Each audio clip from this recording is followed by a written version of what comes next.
Brothers and sisters, we begin with praise. Praise and gratitude is that seed that is watered with knowledge of revelation, and then it becomes the fruits and the vegetation that brings the benefit to the world in our words and actions. So we glorify and exalt our Creator, Provider, and Sustainer, our Guide, our ultimate support, our ultimate accountable Judge. We exalt His truth. We ask Him to send His peace and blessings and mercy on Prophet Muhammad and all of those who followed him and all of those who followed all of the prophets until the Day of Judgment. One of the most common themes in the Quran, a very common line that comes up many times in the Quran, وَلِلَّهِ مُلْكُ السَّمَاوَاتِ وَالْأَرْضِ. The kingdom of everything in the heavens and the earth is God's. Everything belongs to, and He is the ruler of every atom in the universe. Everything that is or could be known, and how it works and how it functions and the laws by which it exists is His business. And so there's no doubt that we are all slaves and servants in the kingdom of Al-Malik. And that is something that is emphasized in the Quran page after page. There's a couple of ayahs that come in Surah An-Nur that come together to help us to understand how we are a little bit different than the rest of creation. أَلَمْ تَرَ أَنَّ اللَّهَ يُسَبِّحُ لَهُ مَنْ فِي السَّمَاوَاتِ وَالْأَرْضِ وَالطَّيْرُ صَافَّاتٍ كُلٌّ قَدْ عَلِمَ صَلَاتَهُ وَتَسْبِيحَهُ وَاللَّهُ عَلِيمٌ بِمَا يَفْعَلُونَ. He says, don't you see that everything in the heavens and the earth is glorifying Allah? Even the bird with his wings outstretched flying in the sky. Each and every one of those know their prayer and they know their glorification. And God knows everything that they are doing. So you have to ask yourself, what is the prayer and what is the glorification? Because these are not conscious beings who know of Allah on a conscious level, who are actually praying to Him in some sort of conscious level. Their salah is the purpose for which they were created. Their tasbih is their functional living accordingly to it. Their salah is that each being, each plant, animal, planet, sun, all of everything is part of an ecosystem that He has created. And He has given laws and natural functional purposes for each and everything. There is no being other than human beings who deviate from that plan by their own choice. That's why the next ayah tells us and singles us out. وَلِلَّهِ مُلْكُ السَّمَاوَاتِ وَالْأَرْضِ. O you who is reading, O you who is part of that kingdom, وَإِلَى اللَّهِ الْمَصِيرِ. You will return to God and you will be held accountable for the decisions you made. Because you as a human being are different. So along with this accountability, Allah has made us deputies. We are the Khalifa. Human beings in the Quran are the responsible authorities that should be upholding by their own decision-making process the purpose of life. And so He has created a law, and He has given us a law to uphold. And the first element of that law is the balance. Inna Allaha ya'muru bil adl. Truly God commands to justice, to keep a proper balance in the behaviors of human beings. وَالسَّمَاءَ رَفَعَهَا وَوَضَعَ الْمِيزَانَ. He created the sky above you, and He has created an atmosphere and a place where you're not floating off into space. He's given you a realm to exist in, and He has put a balance in that system. If you study science, you will see that there are certain factors that must be functioning in order for things to be the way they are. It's not random. There is a certain percentage of the air that is oxygen, and there is certain that is carbon, and so forth. And if that drastically changes, what will happen to us? So if you come to know of a way to change that, don't do it. That's why He says, أَلَّا تَطَغَوْا فِي الْمِيزَانِ. Don't exceed the bounds. Find out what is the balance in your behavior and how you deal with the world around you, and do not be a transgressor. Don't cause harm. Don't cause corruption and conflict in the world around you. وَأَقِيمُوا الْوَزْنَ بِالْقِسْطِ وَلَا تُخْسِرُوا الْمِيزَانِ. Make sure you establish the balance of life with your decision making, whether you're doing a business deal and transaction, or whether you are dealing with your neighbors, or whether you're dealing with the people across the street. You have to be fair and just. And so that is the balance that we are called to uphold. The second element of the divine law is in God's kingdom, we have to go that extra mile. So the second element, it gives us clarity. It specifies and complements how do we keep that balance. And that is rahmah, benevolence, compassion, mercy, beneficence. That we must actively care for and functionally support the needs of others. We have to go out of our way to make sure others are uplifted and have what they need, especially when they have less than us. There is an emphasis on how we take care of those who are struggling around us. So we should be not just being fair, but going beyond that. How can I help? How can I add value to your life? How can I make sure that the trees and the plants and the animals are in the best situation? I'm the shepherd. I have to take care of these things.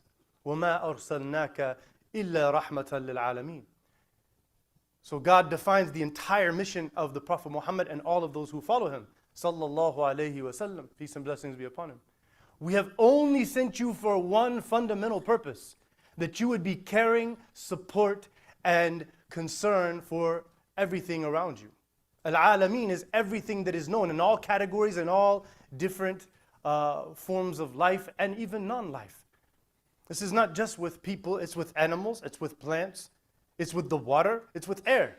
Why the Prophet ﷺ, he said, never urinate in still water. Because if it's flowing water, that will purify itself. So the Prophet ﷺ making sure, he talked about you should plant trees. And he talked in so many different ways about the value of planting trees. He told people not to burn down trees and cut down trees. Sallallahu alayhi wasallam. He's teaching us how to respect that. And we saw that in his behavior with various animals, that people thought, okay, animals is under our control and we are the responsible ones. And so when the Prophet saw somebody mistreating an animal, he was very harsh to them. Sallallahu alayhi wasallam. So no one can deny in the big picture of things that the industrial and technological revolution of the last 200 years on planet Earth has caused massive harm and destruction to the planet. What are the facts of that? Over just 200 years, we have burned billions of tons of fossil fuels for electricity and for transportation fuel. That was never happening in the history of the planet, right? So what we've done is we've filled the air with all of these foreign gases in a very unbalanced way. We're sending carbon, methane, and other foreign particles up into the atmosphere. And they have visibly shown how the ozone layer is being depleted.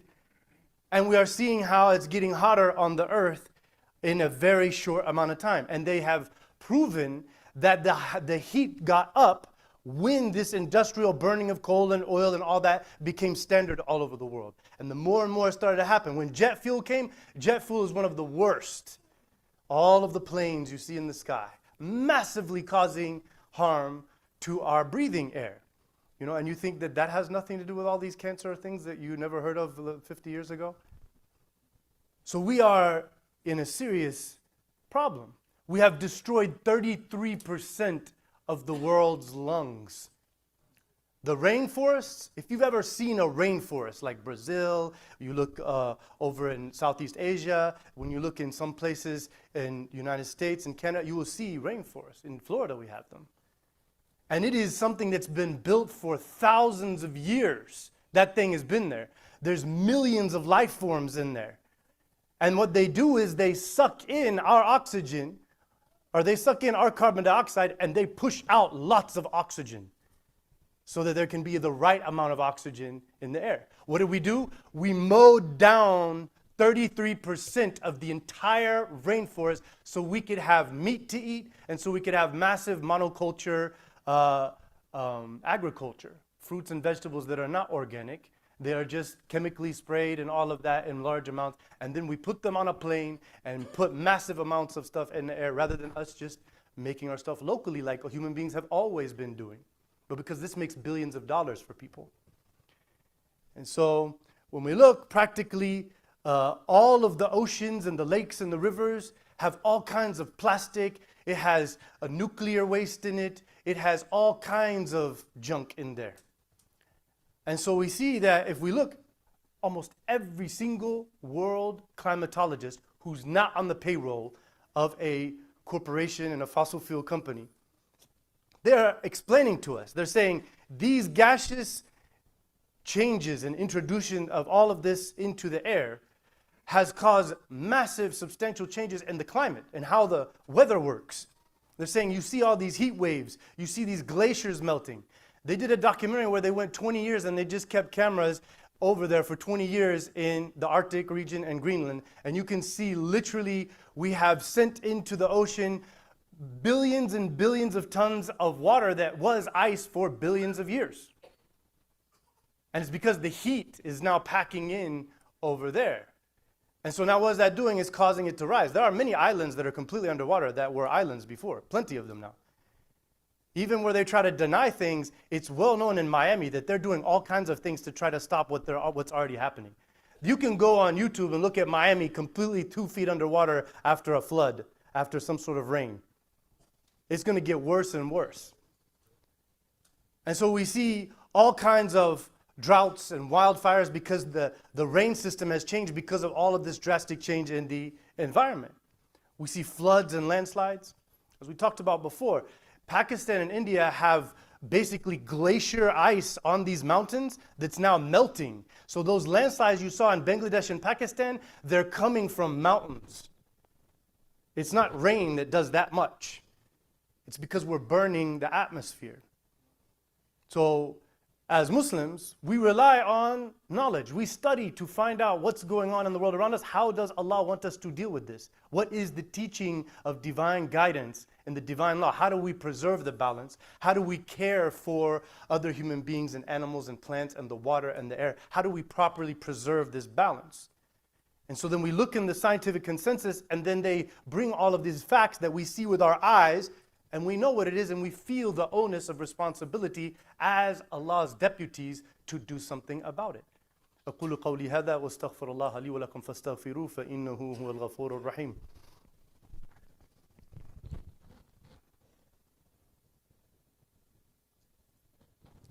بسم الله والحمد لله والصلاة والسلام على رسول الله وعلى آله وصحبه أجمعين. The Prophet Muhammad sallallahu alaihi wasallam taught an overarching principle that has been narrated by dozens of companions, and it is seen as one of the single most important, valuable principles. It seems like a given, but if you don't make this a fundamental principle of law, people's desires will get in the way and will forget it. He said, La darar wa la dirar. All four schools of thought take this as the most foundational element of how do we prevent human corruption on the earth. There is no causing harm to oneself and no causing harm to others. Prophet ﷺ said that. There's like 25 different legal principles that come and branch out from that in Islamic law. So last week, the records were broken. In the history of keeping records of the heat on the earth, they saw massive increases all over the earth in the average temperature. Last week had 1, 2, 3, 4 of the hottest days ever recorded. You see, they have sometimes where there'll be a hottest day recorded, and then like maybe years later, another hottest day, or maybe months later, like it was in 2013, 2014, 2015, right? But they recorded in 5 days, 3 of the hottest days of the year ever recorded. And so the global climate scientists, they've been warning the world's leaders since the 1940s. You have to remember, raise your hand if you know who Jimmy Carter is. If you're Philistine, you have to love that he wrote that book, Is It Apartheid? Back in the early 2000s, he was seeing it.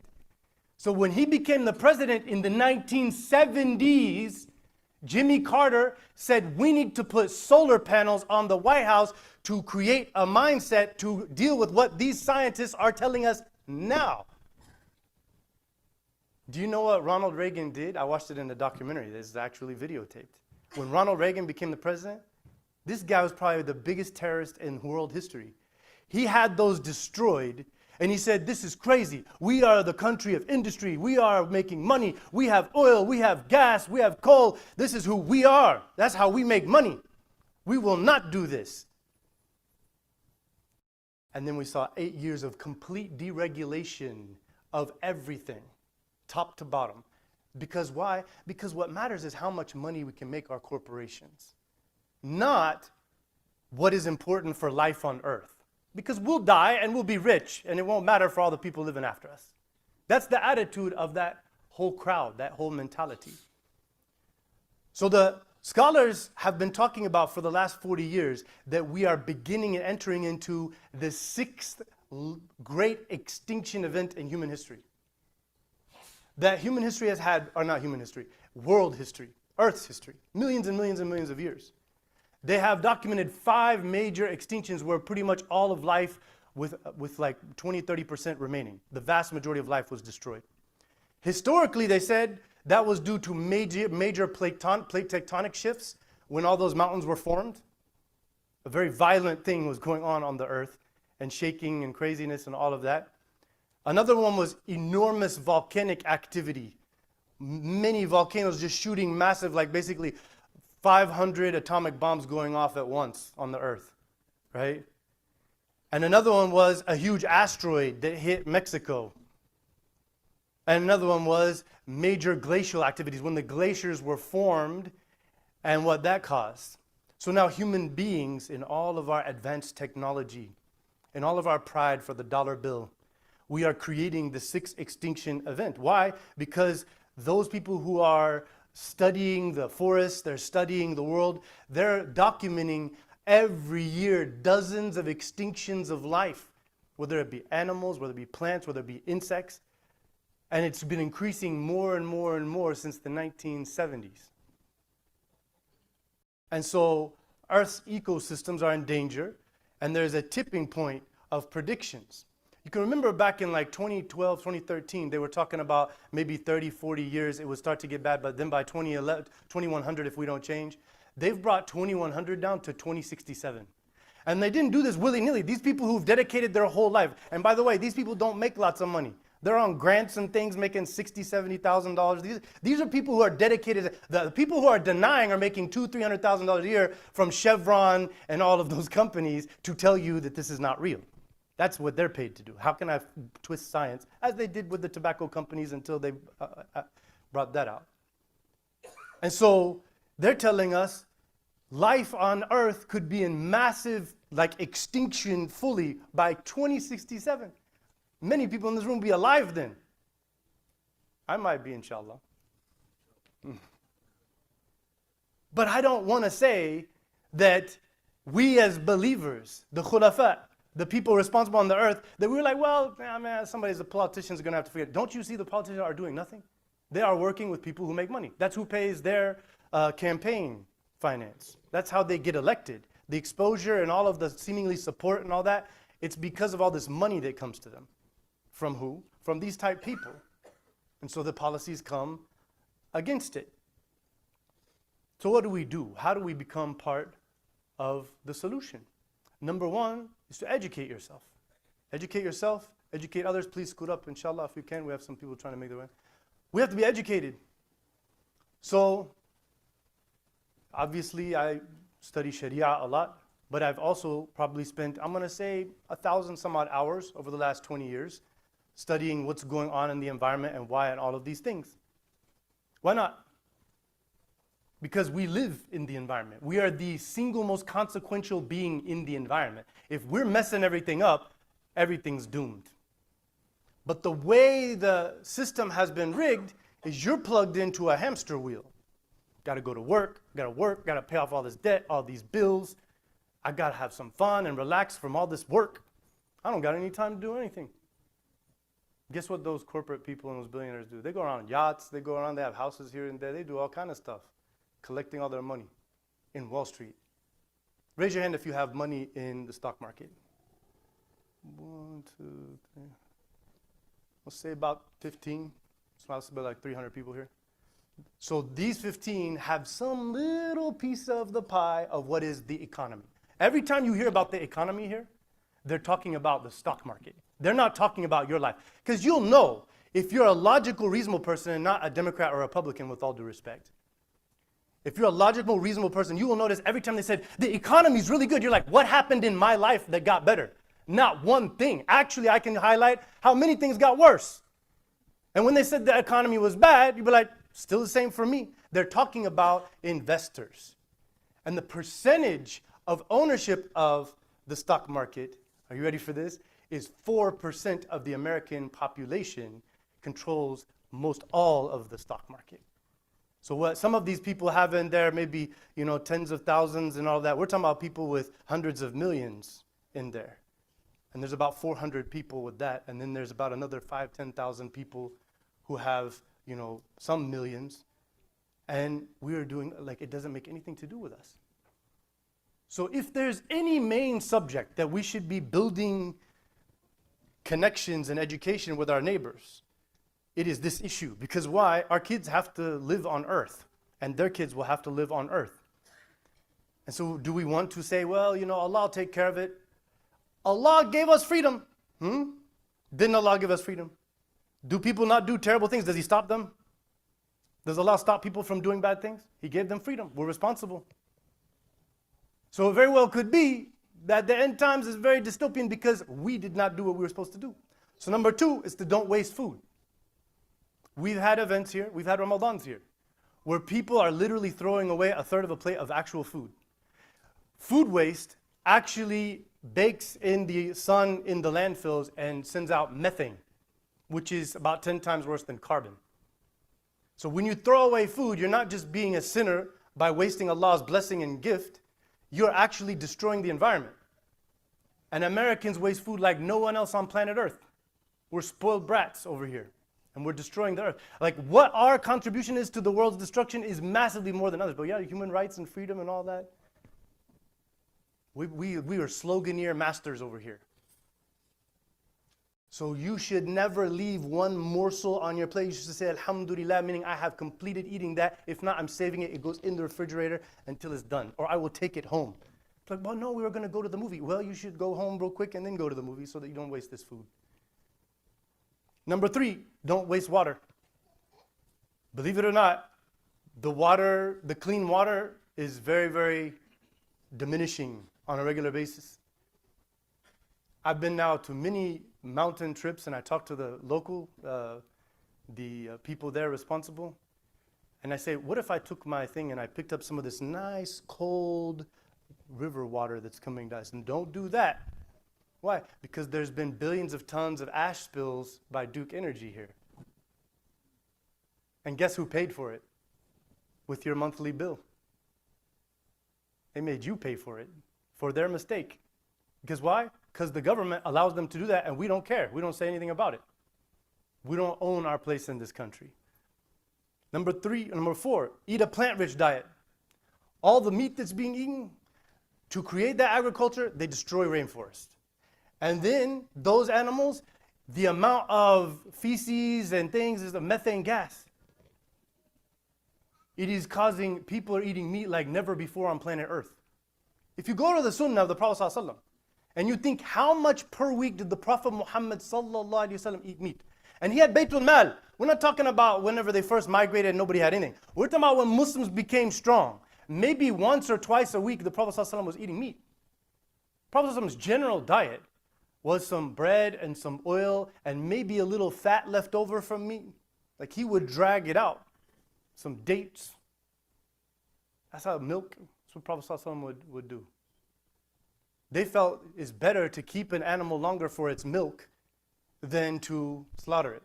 It's better for you in the long run. Because it costs a lot of money to keep eating meat as back then. So the sunnah is not to eat meat every single day and every single meal.